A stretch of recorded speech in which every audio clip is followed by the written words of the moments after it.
As you can see, there's no bike lane on the road where Arguelles was struck and killed. These burglar bars are not in violation of any fire hazard rules. Now, what exactly happened inside of that trailer remains unknown. They're here in the valley taking a shot at their dream of playing professional hockey.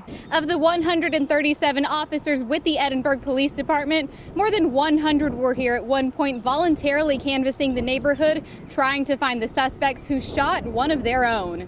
As you can see, this mission linebacker has taken plenty of hits to the front of his head. Staff had no idea that there was anything wrong until FAR police arrived just after 7 last night. Sergeant Casas says the mother is lucky that no harm came to her young children, especially since their apartment is just steps away from the staircase that leads down to the street. Now, the 5-year-old did make his way out of the apartment before the neighbor discovered him. There's no telling what could have happened had he wandered down those stairs and found himself in the middle of the road. An elderly woman is dead following a house fire in McAllen. It happened at approximately 12:30 this morning at a condo on the 3600 block of Gumwood Avenue near Ware Road. A police unit on patrol in the area reported the blaze. We made entry. We had to force our way in because of the burglar bars. In our primary search, we did encounter a deceased female inside the house. The woman's identity is not being released at this time, nor the exact cause of the fire. Investigators do believe that the fire was accidental. The woman had bars on her bedroom window which kept her from escaping. Officials suspect that she went to another part of the home but was unable to get out in time. We did save the dog. The dog was in the bedroom. If she would have actually stayed in the bedroom, she had a better chance of surviving.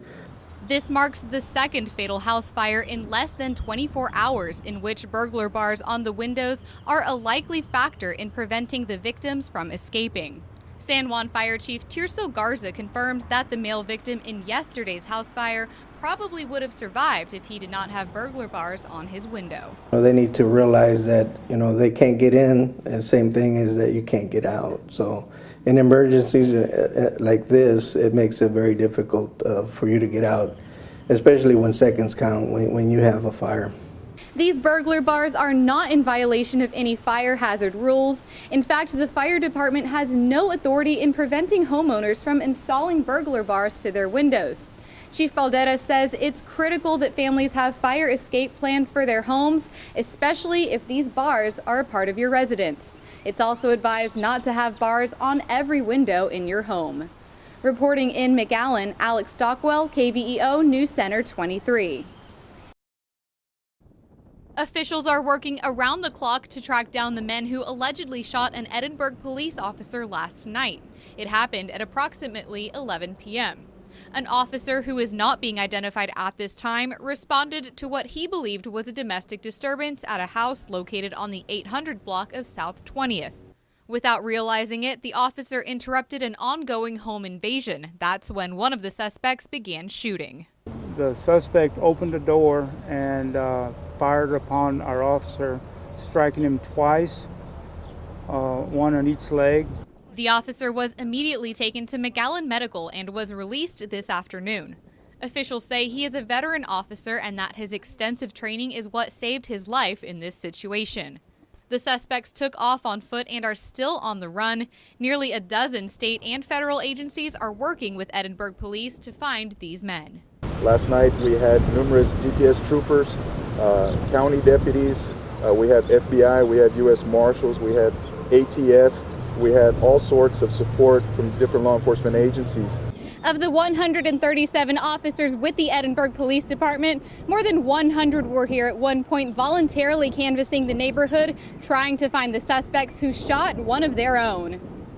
I didn't call them, they volunteered and came over here because they feel that the officer that was shot is a fellow brother, and they're going to do everything possible to help us in apprehending the subject.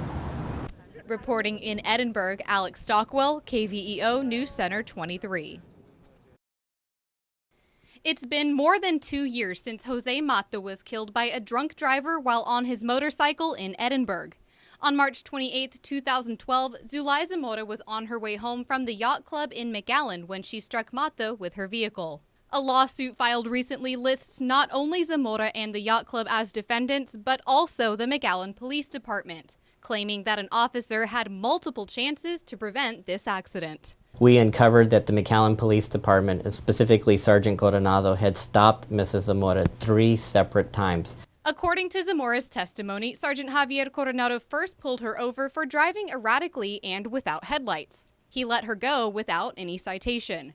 Minutes later, Zamora stopped at a gas station. Video evidence shows Sergeant Coronado also arriving at that location. At that point, he sends her to a Walgreens church parking lot, and they're there for approximately 15 minutes. Video from this ATM faces directly into the parking lot where Sergeant Coronado and Zamora met up for 15 minutes. Now, what exactly happens during that time remains unclear, but Ochoa is certain that this parking lot was Coronado's third chance at keeping Zamora off the streets. The Edinburgh Police Department determined that she was obviously intoxicated. Therefore, it is impossible for Sergeant Coronado not to have known that Mrs. Zamora was intoxicated. Zamora's blood alcohol content was at 0.184 shortly after the fatal accident. In addition to the lawsuit, the yacht club is under scrutiny by the Texas Alcoholic Beverage Commission for their actions that night. One of the main things that we look into when an establishment overserves a person is, number one, did the bartender, staff, or anybody on hand, could they have done anything to prevent it? Zamora pleaded guilty to intoxicated manslaughter and is expected to be sentenced on April 17th. Reporting in McAllen, Alex Stockwell, KVEO News Center 23. Mercedes and Ed Couch make up one of the deepest running rivalries in the Valley. But tonight's game means more to Mercedes than the battle for bragging rights against their top opponent. The Tigers have extra motivation with the return of their injured quarterback, Isaiah Garza, who was left paralyzed following a car wreck back in August. It means a lot because, well, today I went to the high school and they were all there supporting me and saying they were going to play for me, and it just means a lot that they're playing for me and they're playing their heart out. Both Mercedes and Ed Couch Elsa are undefeated in district play, so tonight's game is a fight to prove which team will keep up their winning streak.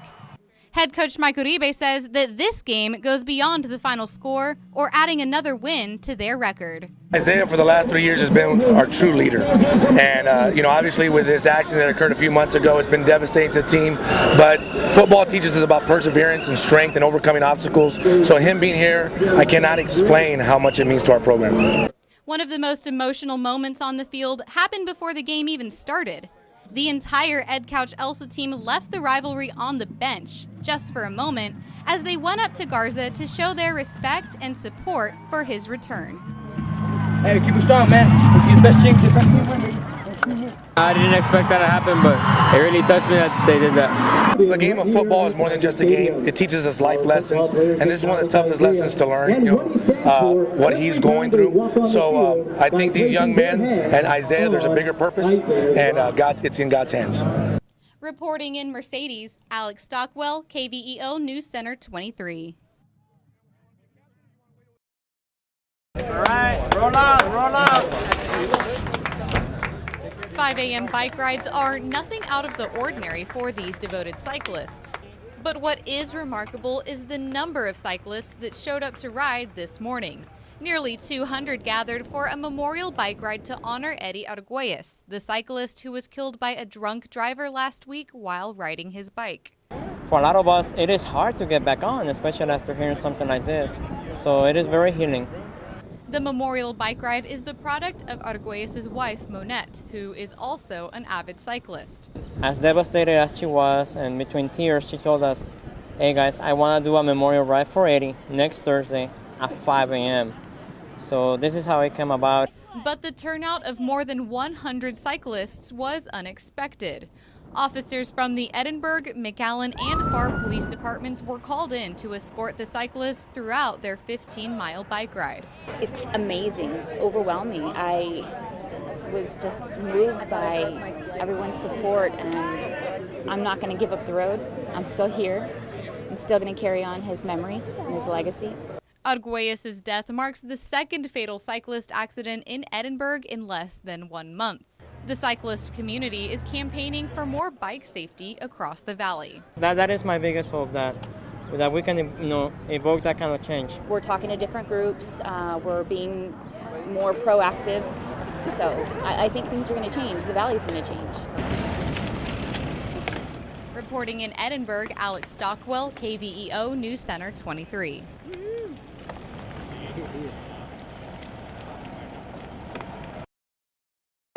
Most of us know spring break to sound something like this.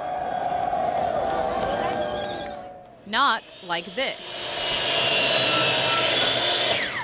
This is how some extremely selfless students are choosing to spend their week-long vacation, driving more than 12 hours from North Texas to repair homes for Valley residents in need. All of us live really good lives, and coming down here, you're humbled. You're humbled by the experience. The group is part of an organization here in the Valley called Help for Homes.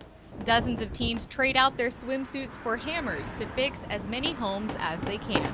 It's interesting to see the number of kids that want to give up their spring break to work on houses and things like that. So it's very rewarding. It's very refreshing to see that happen. Ismael Martinez's home still suffers damage sustained during Hurricane Dolly in 2008. But now his home will have a new sturdy roof thanks to this hard-working crew. They're wonderful kids. I mean, like I tell you, I'm very thankful and thanks to God that they helped me out. Help for Homes is also repairing the home of a 92-year-old World War II veteran whose roof is in bad condition. I'm glad they do that to me because, I don't know, I could live in an old house. In addition to repairing houses, the students are also building friendships with the people they help. We come down for a weekend and work on houses, but we've also created relationships with some of these families and with these churches, and that's really what it's all about. Reporting in Santa Maria, Alex Stockwell, KVEO News Center 23.